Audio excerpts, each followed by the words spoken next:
Hi, Kev. Hi, Meg. How are you? Good. Thanks so much for helping me out and doing this interview. Really appreciate it. Oh, of course. I'm glad to be here. The whole point of the interview is to hopefully help somebody out there that is possibly considering going into the profession of teaching and or considering it or exploring their career options. So I think it would be great to talk to a professional actually working in the field so that maybe you can share some of your insights and words of wisdom. Oh, I'd love to. So thank you. Anyway, jumping right in, how did you decide to become a teacher? I think for me, early on, I kind of just realized that I've always really enjoyed working with young people, kids, and yeah, just sharing my own life experiences and teaching. So, um, and then just having a really strong family to kind of raise me with the importance of working hard and doing well in school kind of inspired me to yeah, always kind of be interested in and thought about becoming a teacher at some point. I would say for sure. Yeah. I can see where your background definitely contributed, and it's amazing how our life experiences play such a role in the direction we go sometimes.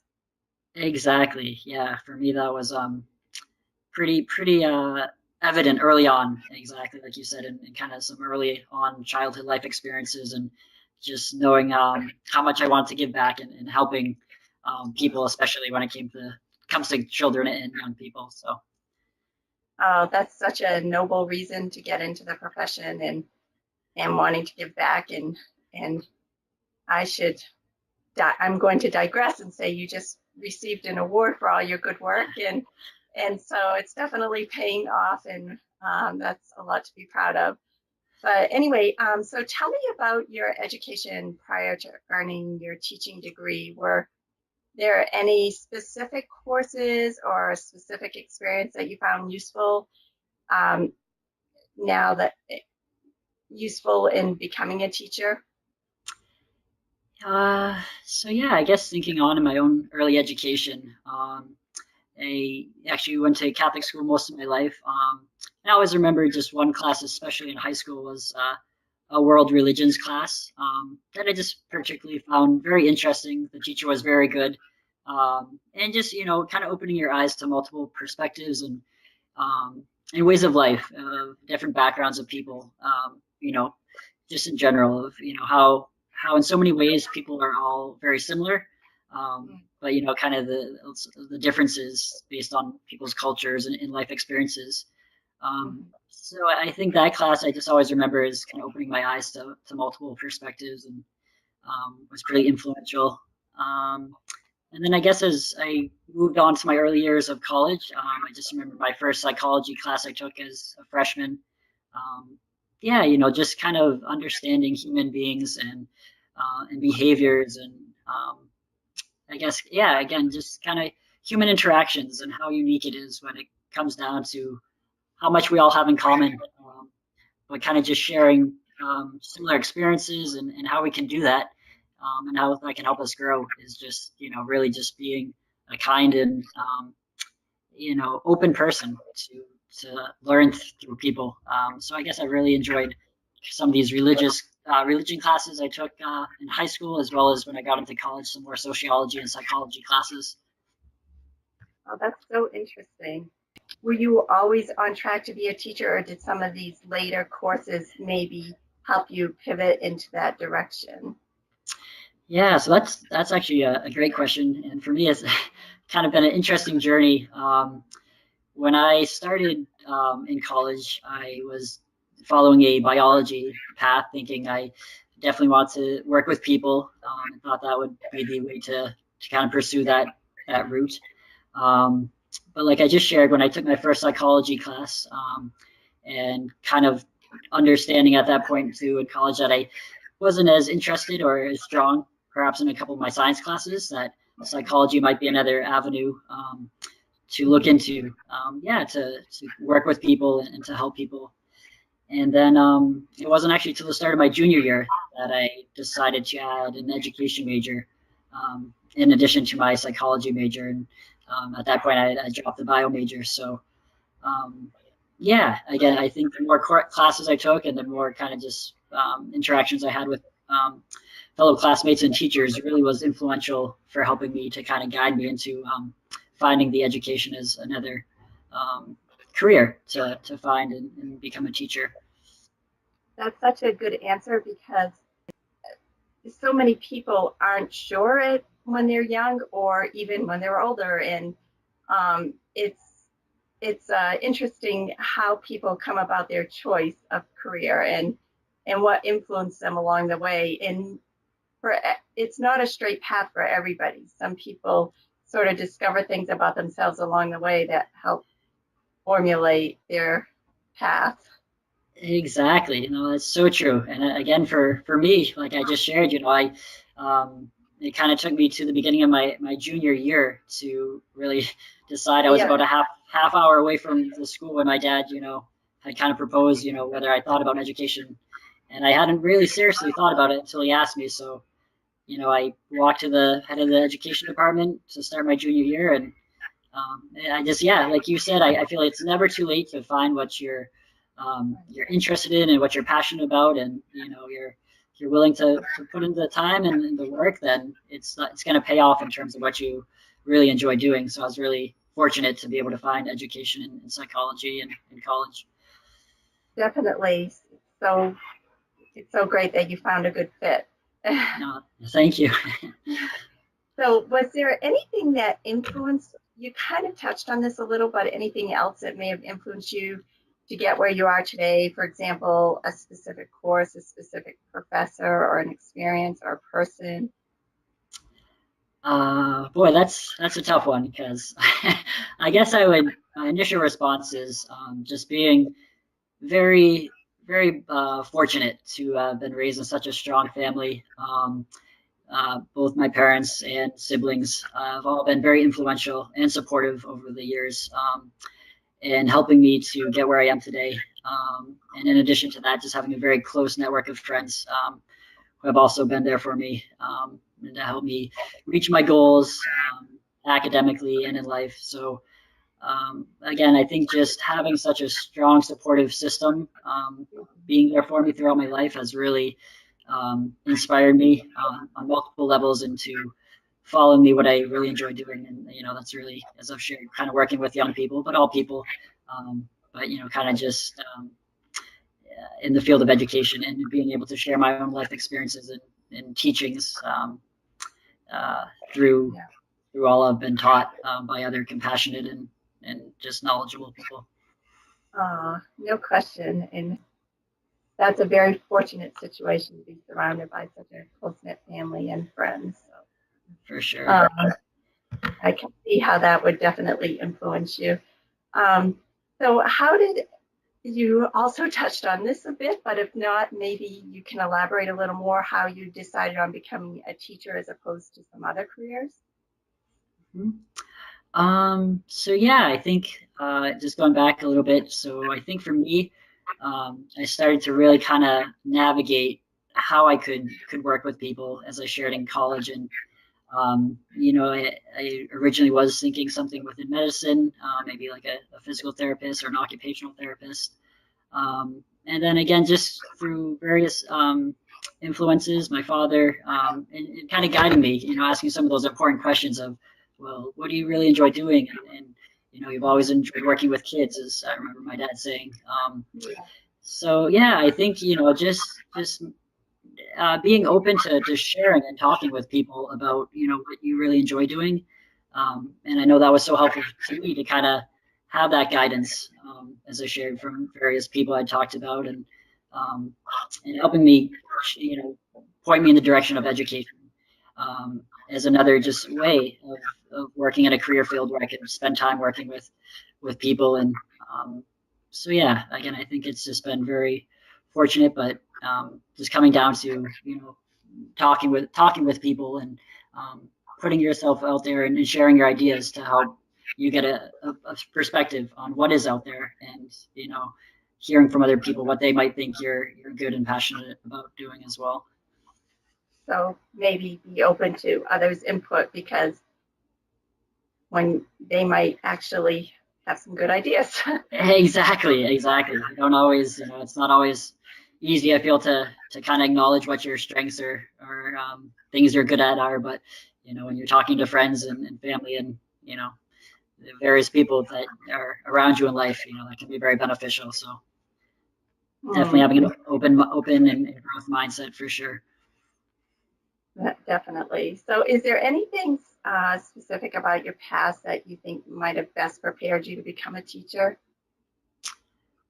Um, I think I'm just trying to link this possibly to of experiences other people might have, and sometimes when you're young, you're unaware of a specific something that you're involved in that actually can be helpful or influential down the road. So I'm just curious if you had anything like that that might have.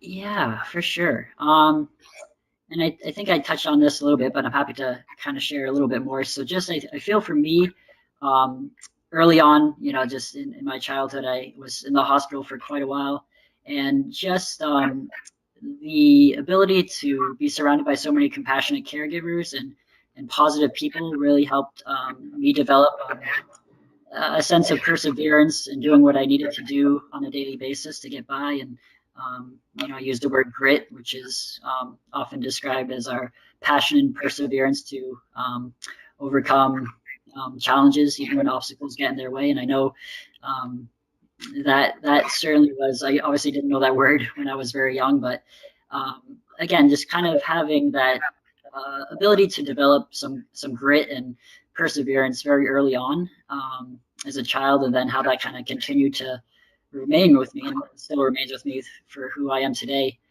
was definitely very powerful and influential. And knowing that becoming a teacher, I hope to be able to kind of share some of those important life lessons and life skills, I should say, that are kind of outside of what you learn in the textbooks, your core subjects. So I feel for me that becoming a teacher would present me with those opportunities where I could kind of share some of my own experiences of teaching students, some very important life skills in addition to all the academic material and other important things you're learning within the classrooms for sure. So yeah, Yeah. I hope that was helpful in maybe answering No, the question, but that was so helpful, and you definitely faced an an incredible challenge in your life, and um, to come through it as strong as you are and with such grit and determination, you definitely can look to others and say, I know how you feel, or whereas a lot of us cannot. So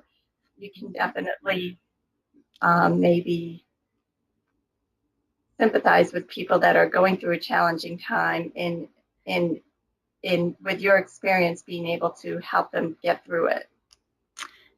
thank you very much, Meg. I appreciate that. And kind of just yeah, to supplement what you just said, I feel like that has been kind of at the center of my heart of teaching is, just emphasizing, empathizing with people, and kind of I've always teaching the whole child is often a common phrase, and the whole person in terms of kind of what I was saying. There's so much more than the subjects you're learning about within each class, but how to be a respectful and responsible human being, and there's so much to learn and to be taught. So that's what, Absolutely. yeah, yeah. Yeah.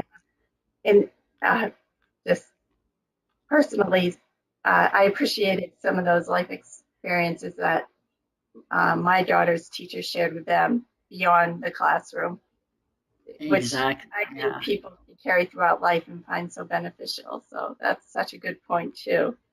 Um, so just for people out there that are exploring the career of teaching and don't know much about it, um, what is involved in becoming a teacher? Do teachers need their master's degree, or what is involved? Yeah. So, at least for me, in my experience, going to college and pursuing my education field here in Vermont, um, again, at some point, deciding in college probably of an education major, and even if maybe that's not your major, it's at some point you have to determine if you to get a teaching license, um, and that's usually the elementary, secondary, or post-secondary education. So So you have that's to decide which, do you have to pick a path of one of those, or can you generalize, or do you have to, so I think, yeah, for me, so I can speak to certainly what I experienced through St. Michael's College, and basically, if you when you choose your education major through St. Michael's, you actually have to pick which licensure during your undergrad. So again, whether you're elementary, secondary, or post-secondary, um, centered in terms of what you want to be teaching, and so that then you determine where you need to be certified. So then there's additional praxis exams you have to take in order to get your teaching license, and in what area or teaching content, for example, math, science, and whether you're teaching those in the secondary or post-secondary. Elementary is a little bit different. So if you choose the elementary license, for example, you're teaching all of those subjects: the math, the science, the reading, the writing. So after you chose your concentration in terms of what teaching level you'd like to be at, there's so many classes you take to complete your undergraduate degree in that. And then you actually come out with your teaching license once you graduate from your undergrad. So I was very fortunate to be able to do that. I know not all schools do that. You'll apply for your teaching license after you complete the undergrad education program. So coming out with my teaching license, I was already certified to teach K through 6. I ended up choosing an elementary license. So that was helpful. And then I remember you asked. You also had to get a degree, an undergraduate degree in addition to your education degree, or was it just one degree? So at St. Mike's, they actually did. Yep, they did require you to do a second degree.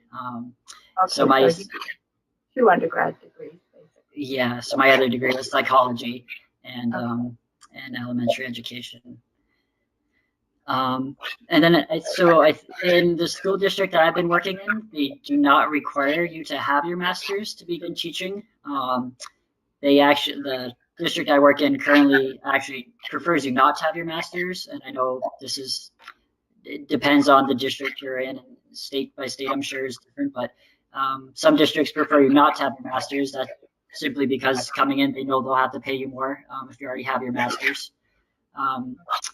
So definitely not a requirement in the school district I work for to have your master's. I was able and fortunate completed my master's last 2 summers ago, so that's been just beneficial for sure, with my own teaching and ability to kind of stay on top of what's the current teaching practices and methodologies that are being taught and practiced within schools.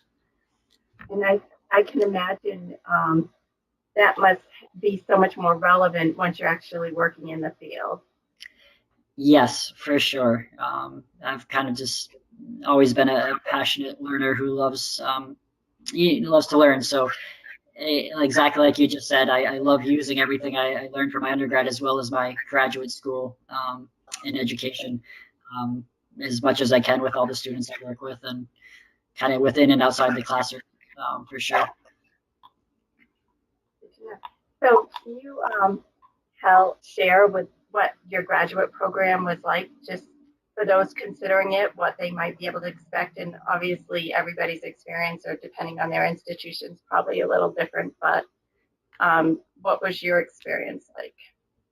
Yeah, I guess for me, I kind of knew right after graduating from my undergrad that I wanted to continue my education. So I think knowing that was pretty helpful.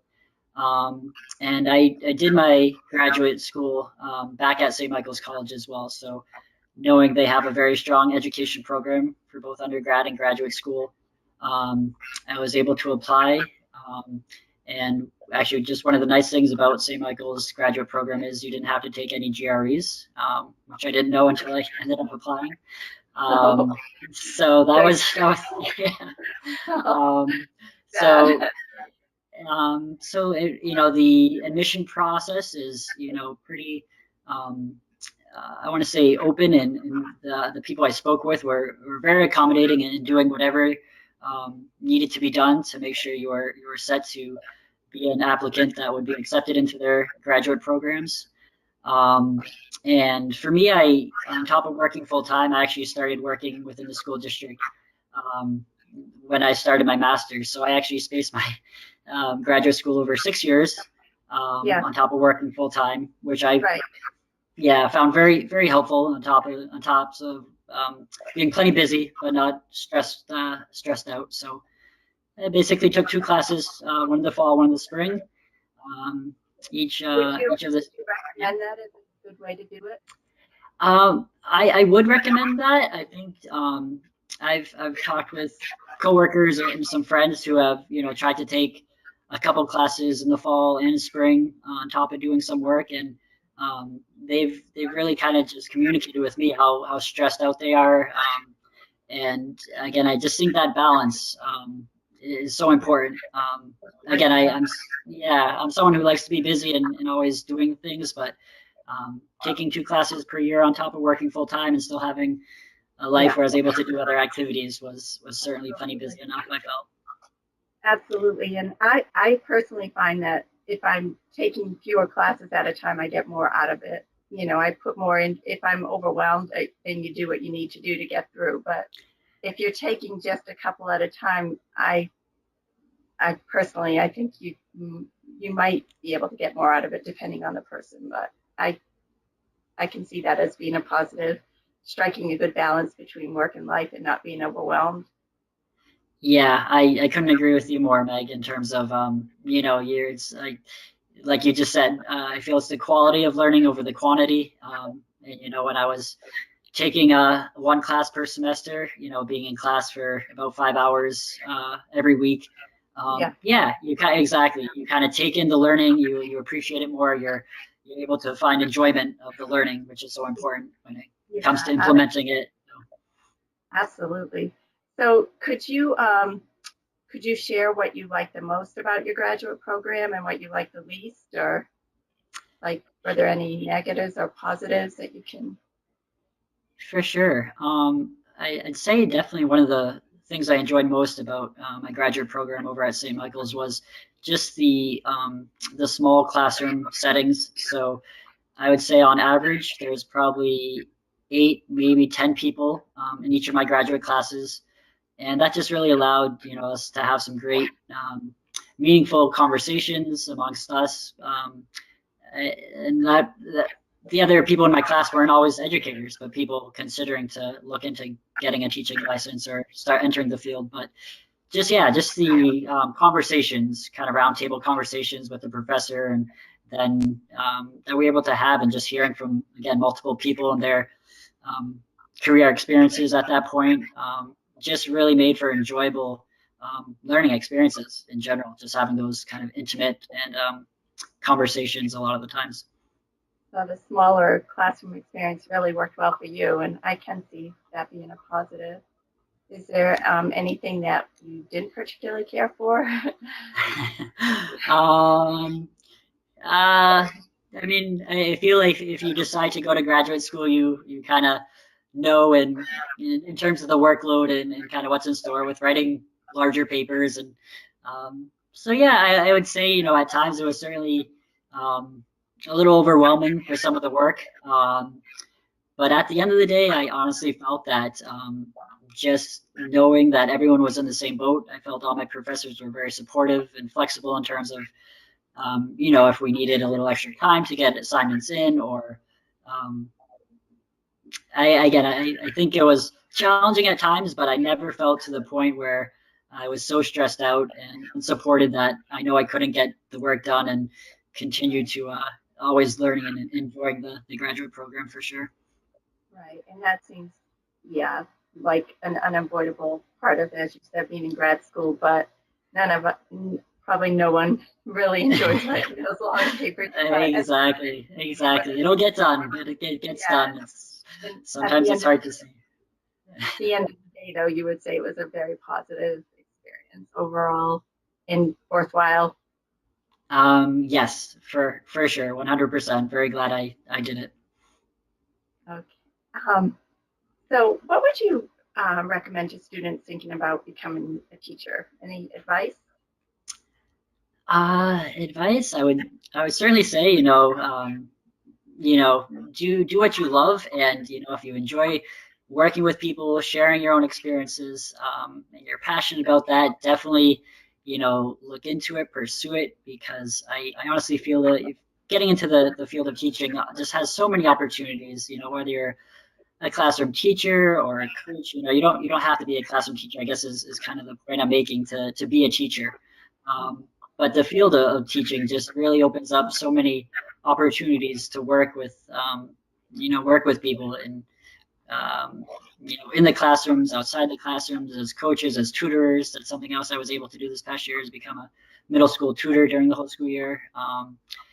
There's mentors, there's so many options that are open to you, and you can look into, within the field of teaching, that I feel that it has so many benefits, and nice options. Yeah, that's good to know that there are so many options for people to consider. Um, would you have any tips for breaking into the field of teaching, or was that pretty much it? I don't know if you have any additional tips. Yeah, for people that are hoping to get into the field, I'd say that, yeah, I think, thinking now, on my own kind of experience so far, I've worked 8 years in the school district I am in, and I actually kind of started off at the elementary level, working within an elementary school, and then was kind of moved up actually to the middle school, where I worked for 4 years, and now just kind of wrapped up 3 years, my third year at the high school. So yeah, so I would say, if you're getting into the field of teaching, kind of just like, for me, when I kind of finally found education, as a major, that it's, you're not stuck in teaching at one grade level, and I feel like that might be pretty obvious, and a lot of teachers kind of make that progression from maybe starting off teaching younger grades and then moving on. So I think knowing that, kind of just heading into the field of education, is always nice to know that you have flexibility. Kind of obviously getting your feet underneath you your first couple of years of teaching. But yeah, I feel like it's nice not knowing you're binded, or stuck in kind of one place. That there's options always to move up, and if you choose to kind of do graduate work, you can always look to become an administrator, vice principal, principal. There's lots of options. There's room to Yeah, move in the educational field. So, that, I would say, just sharing that as a tip, in terms of, that, that is a great tip. And so, in other words, if you pick a track early on, you're not necessarily stuck with it. There's room for, there's other options or room to switch things up a bit once you're in the profession. exactly, you might have to do some additional certifications, or career, or professional development of sorts. But right, there's always room, like you just said, to kind of move and, progress through the various, fields of teaching, and grade levels, and of sorts. So That's really good to know. And I think that is a helpful tip. Would you say, would you recommend job shadowing or anything of that nature for somebody or talking to another teacher or person working in the profession? Or is there any tips like that you would tell somebody before they go ahead and enroll in a program? Is there anything you would recommend? yeah, so I think that is great advice, for sure. If you think you might be interested in becoming a teacher, I would certainly recommend, job shadowing. That's something I never had the, ability to do, but I know through my undergrad program at St. Michael's, one of the nice things I did like about the program is, even during undergrad, a lot of the classes we took, we would be going to local schools within the surrounding, towns, and actually working, within classrooms, and having that hands-on experience with students. So that was very helpful for me, um, Yep. in that program, for sure. Just really getting a sense of what it is to be in the classrooms, working directly with students, and and learning from the teachers who are currently teaching those classes for sure. That does seem like a great approach, and that would give you an idea early on in your studies if it's for you or not. Yeah, exactly. Just really, exactly. You learn you learn things in the classroom, but until you're in the classrooms, and it's It's a whole different, right. right. Yeah. So do teachers have any professional exams or boards or anything like that? I guess you mentioned already a praxis. Was it a praxis exam? Yes, exactly. So the praxis exams, again, are based on kind of what grade level and subjects you look to be teaching. You need to get um, certified and licensed within those fields. So there was a Praxis 1 and a Praxis 2 exam that I had to take in order to get my teaching license. And again, I chose to get my elementary teaching license, which is what I'm currently still certified in. So yeah, Can you share what that exam is like? I guess, yeah, I don't want to say like an like an SAT, but I just for me, I chose kind of a general elementary teacher, so the praxis exams are broken down specifically into, for me, I needed to take this exam that covered all elementary core subjects, so math, science, English, writing. Um, and, I bought one of those big books to study from and spent a couple of months preparing for it. Yeah. And I've never been a strong test taker myself. But I felt that going into this and preparing well, I was able to pass both the first time. You need to score, a certain level in order to pass. So yeah, I didn't find it particularly over daunting, as well as long as you put the time in and prepare for it. And after that, so that's to get your teaching license. Really have to be on top of things. Yeah, and again, so it's at the elementary level. It's not even, Yeah. middle school or high school level. So some of those content questions and how you teach them probably weren't as perhaps challenging as it might be at the high school level, for example. So, but At the yeah, high school level, would they take it in a specific area versus right, elementary? Yeah, so it might be a little bit more challenging, but it's an area you focused on, basically. exactly, Meg. So, right, again, not having taken my um, secondary licensure at this point, but right. So, if you wanted to become a high school science teacher, for example, I'm sure the praxis exam you'd have to take would be very concentrated in, science and all of the um, curriculum around high school science and what needs to be taught and stuff, and um, making sure you're very familiar and knowledgeable in that specifically. All right. Well, that's good to know. So tell me about what a typical day is like for you as a teacher. So my current role in terms of what I've been doing is my actual title is an autism interventionist. So very similar to a special educator in the district I work in.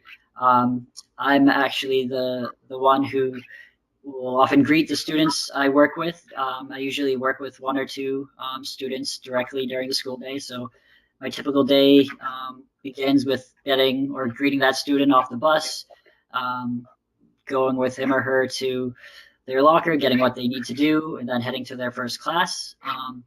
And my role is to be with these students who I'm directly assigned to. And so I am working with them within the classrooms, collaborating with the core classroom teachers to meet their academic needs. But another big role for me is, making sure their behavioral needs are being met and social emotional needs. So again, kind of as I mentioned before, everything that's sometimes overlooked for students, but not just the academics. So yeah. Is your degree in psychology, does it come into play at all in your role? For sure. I would definitely say that my psychology background and some of my early work experiences when I was a teenager actually have been very helpful just in working with students that I do. And also just having those conversations with the core classroom teachers and making any accommodations in terms of what the student might need to, perhaps need a little bit more time on the test, maybe outside of the regular classroom, and adjusting the curriculum and assignments to a level that still assesses their knowledge and is testing them on the same material, but on a level that the students I work with, are able to do and to understand on a level that's more appropriate for them, for sure. Yeah, wow. So you have a lot of roles, advocate and behavioral specialist, and it's and yeah, it sounds like a interesting combination. It does, yeah. And I think as I shared a little bit, it kind of just allows me to really do what I enjoy and kind of working with the whole person, the whole student, in terms of meeting their academic, but as I shared, all their needs, the Right. best I can for sure on a daily basis. And I'm sure you do a great job with it. So Thanks. can you mention what you think what you like the most about your position and what you like the least? Sure. Again, I think just a Or little maybe bit. just general, like maybe not specifically to you, but just in general, what you think might be the best part of being a teacher and the worst part, or the least, not the worst part. I don't want to say that, but just the part that, you know, people should be aware of before they go in, so they get the full picture kind of thing. For sure. I think one of the most enjoyable parts of being a teacher for me, I just know is having the ability, to work with students kind of through the whole learning process. It's not always easy for sure, and a lot of patience.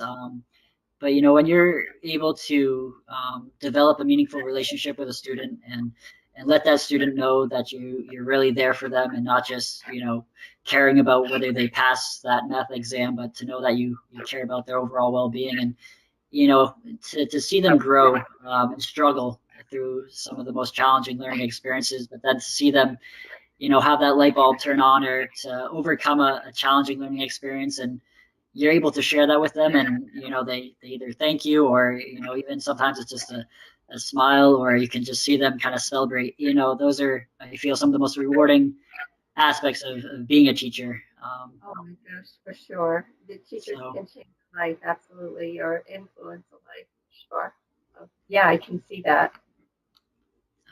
so yeah, and then I guess so that maybe the most challenging or the um, for me, I guess, I mean, I'm still kind of early on. This is my 8th year working, but I don't know if I could say I have a part I don't look forward to at this point, or um, something that's maybe not as positive about teaching. I guess I can say again that there are definitely some days that are more challenging than others, and um, Yeah. you kind of always head home, and I feel that for me, a important part of teaching is always reflecting, of course, and it kind of just comes naturally the more you're doing it. But yeah, I guess just being aware going into teaching that learning is definitely a process, and you're never gonna have a classroom with 20 students that get everything right away, and Right. it comes easily to them. So just knowing that flexibility, patience, and always adjusting your teaching styles and your teaching methods is so important in order to really help all students succeed in meaningful ways. Oh my gosh, that sounds like such good advice. Do you have a specialty within the field of teaching? So when I did my master's at St. Michael's, one of the nice things I did like is you do a master's in education, but you choose from one of 4 concentrations. And those 4 concentrations were special education, curriculum, a leadership position, so kind of geared towards the track of becoming a more administrative role.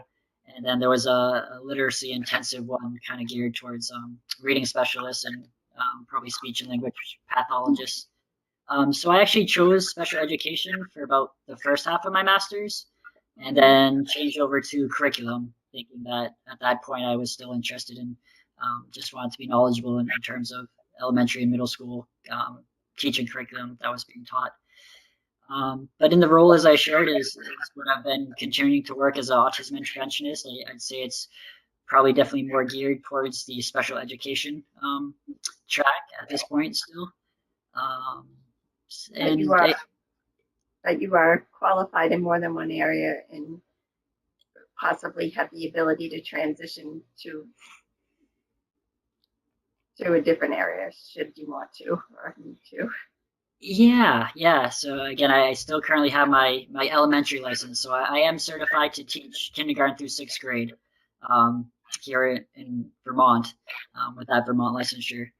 And again, just with my own undergrad degree and now my master's degree, I feel that I am more well prepared to teach other subjects outside of kind of just the special education classes, or not classes, but yeah, kind of like you said, all classes in general. Sounds like you have a lot of tools in your chest.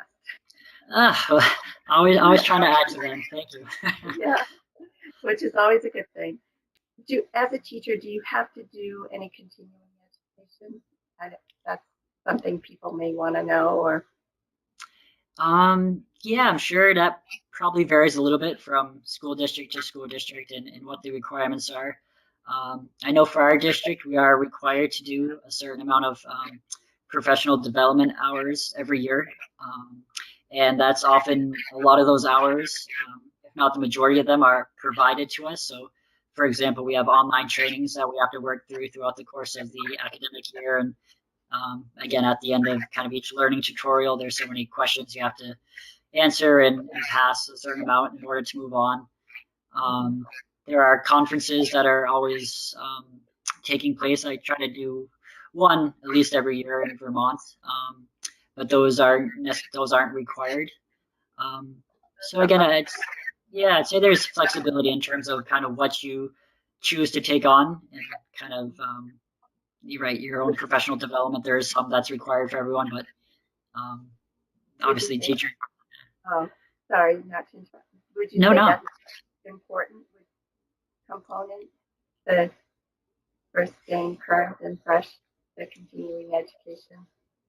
I would. I know for me, as I've shared a little bit, even though I'm not teaching my own classroom, but working with a variety of students, and I always try to capitalize on working with as many students as I can within the classrooms. But just for me knowing kind of what the most important, again, teaching practices are, what's most relevant within the curriculum that's being taught. Personalized learning, for example, is something that's definitely been more and more prominent and being implemented within the schools I teach in, and progressive-based learning and what that looks like. So I try to go to a lot of the staff meetings that I'm not always required to go to, for example, just because I like to kind of stay on top of everything. So I'd say that is important to try to stay on board with what is being taught and implemented within schools as much as possible. Definitely. So this is a question I asked everyone, but has there ever been a time you thought about leaving your career as a teacher or changing careers? Yeah, no, that's a good question, because I'd say I've had some very challenging days, especially kind of early on in my years working in this district. That kind of made me really sit down and think about whether I can do this, because I just would become very discouraged and feeling like I wasn't making progress in some of the students I was working with. But again, I think I've always found strength and support and just the positive people that I have in my life to encourage me to, to take the time to give it a day and to always come back with a positive mindset.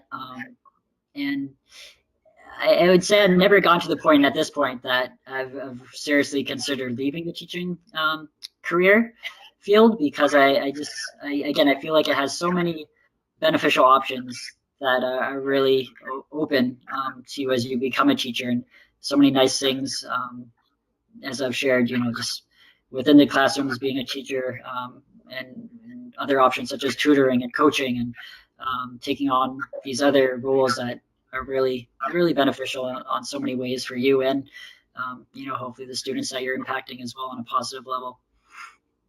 So for you, it goes both ways. They benefit you as much as I am sure you benefit them. Yes, for sure.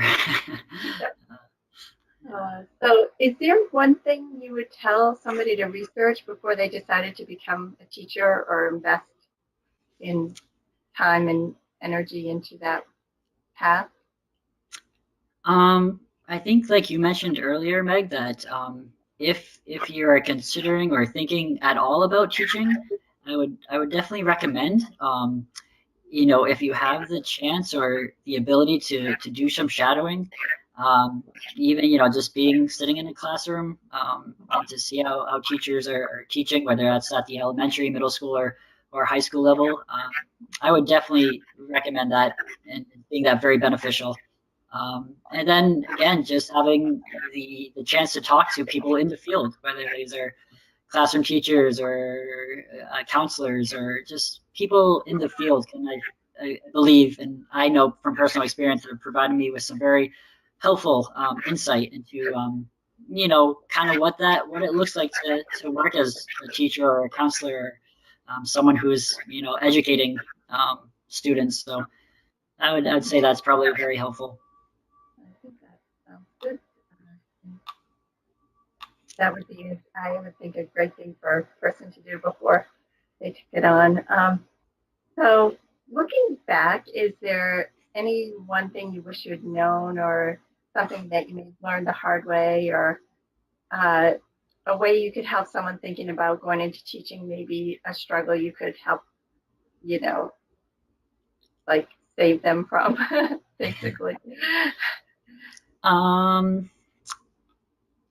I I guess kind of looking back, and maybe something that would have been maybe a little nice to know ahead of time is, I would say, pursuing it's a lot of work. It's definitely a lot of work. But at the end of the day, the rewards you get out of it are certainly worth it. Um, Again, I feel like at times I've been a little overwhelmed with the amount of work, but Right. it's all very doable. And as we shared earlier, it's finding that balance. Um, and again, the rewards you get out of, I feel, being a teacher are so worth what you have to put into it. And at times I even feel, it's just a little cliche, but it's not even work that I go in and have the opportunity to do, because it's that enjoyable when you're able to start your workday and end your workday and just feeling very positive and enjoy what you're doing. Oh, that's tremendous. And so, if I'm understanding you, you would say maybe looking back in your earlier years when it was a little more challenging, if you had known then that things were going to get easier and better, and it takes time in a career maybe to find your way and and make it a good fit. Is that, am I hearing that right? No, exactly. That's very, very well said. Just going along with it, it's a process, it's a journey. Um, but right, the more you're on it, the more you're experiencing and learning as you go. It's very rewarding at the end of the day. Sounds like it. And it's, I think it must be rewarding for the students too to have a teacher so passionate about their job. It always comes through. I mean, as you know, anybody that's been a student can always tell when their teacher's enthused and passionate, and it's infectious, I think. Well, thank you, Meg. I really appreciate that. And like you mentioned earlier, I take away so much from the students, and I'm always learning from them. I feel as much as I'm hopefully imparting and helping them learn. So it definitely goes both ways. That's true in life. We learn from everyone, don't we? That everyone has something to offer.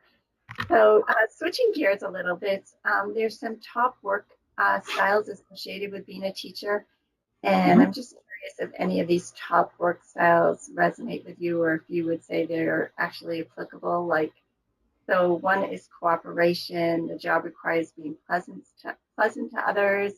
For example, self-control, maintaining composure, keeping your emotions in check, concern for others, dependability, and stress tolerance. Do any of these resonate with you? Do you think they do apply to being a teacher? Um, yes, and even the first one you mentioned, cooperation, I feel is kind of a staple to every day, especially for me, who kind of, is always part of a team. I'm the one always directly working with the students, but I'm working with other special educators. I'm working with other classroom teachers.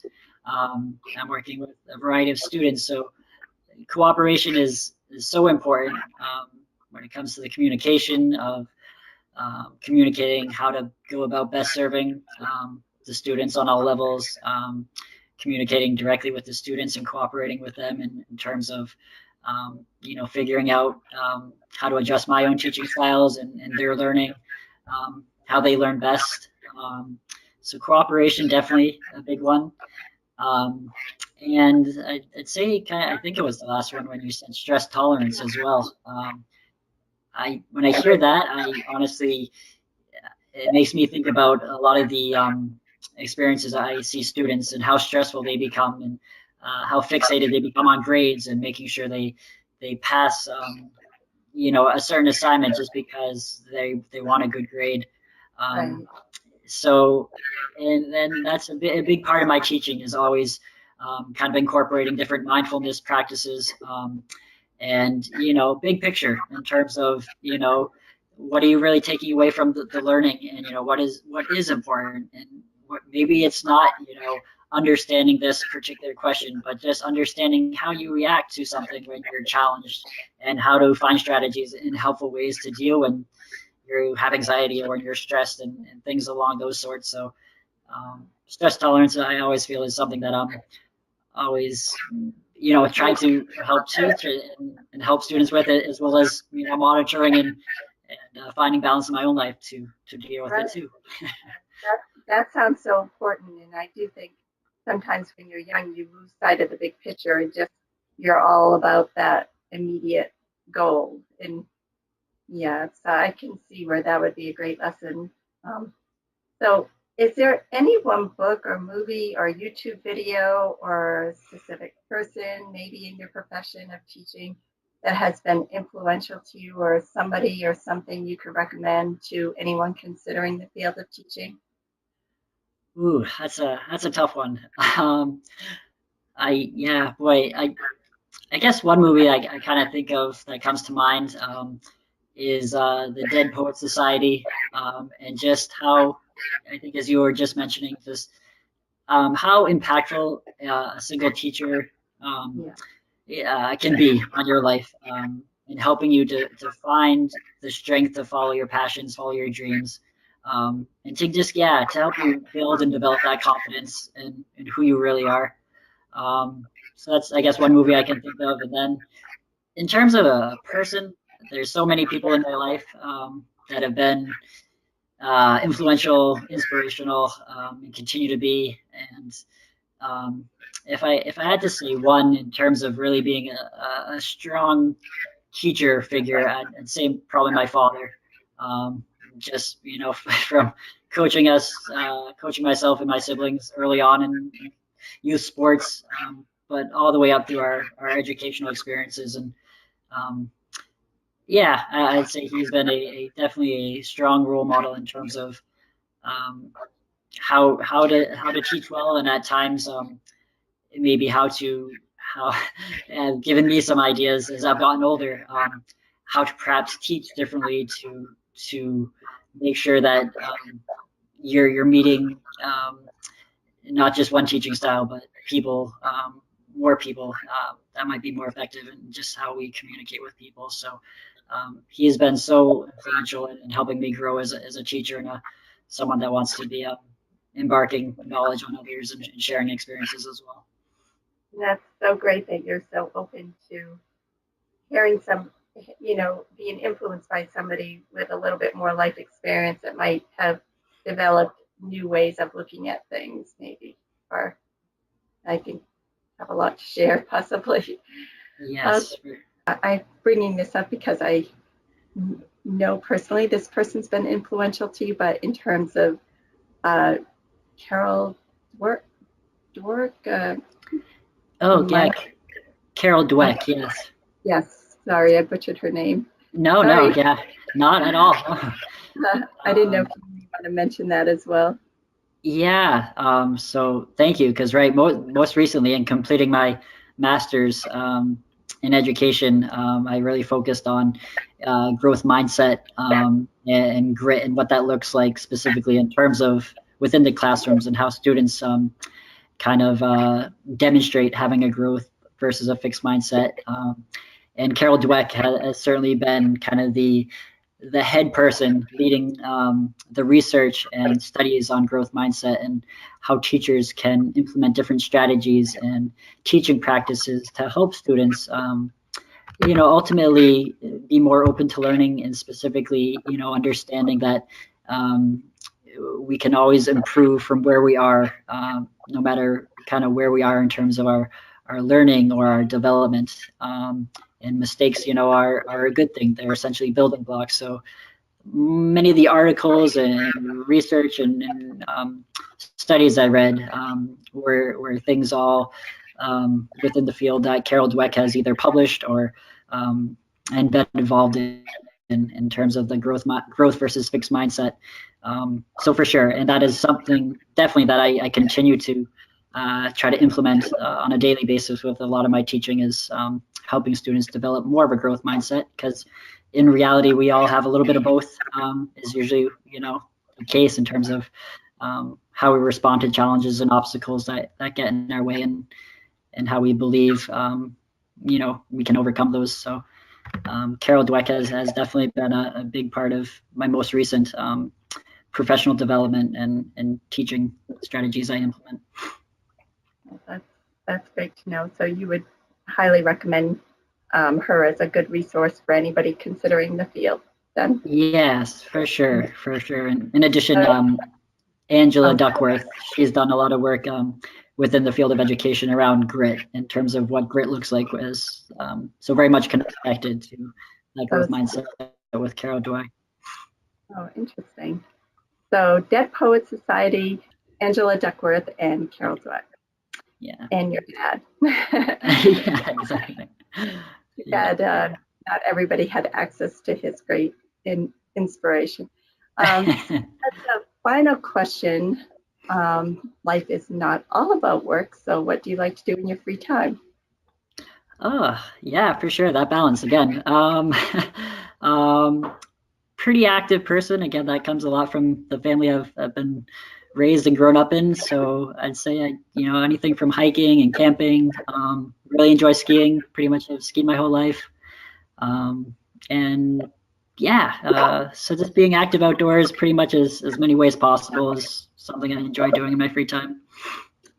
Absolutely. Well, that sounds great. And Kev, thank you so much. It's been really great. And I'm sure some young person out there considering teaching will really benefit from your words of wisdom and your experience. So thanks. I really appreciate it.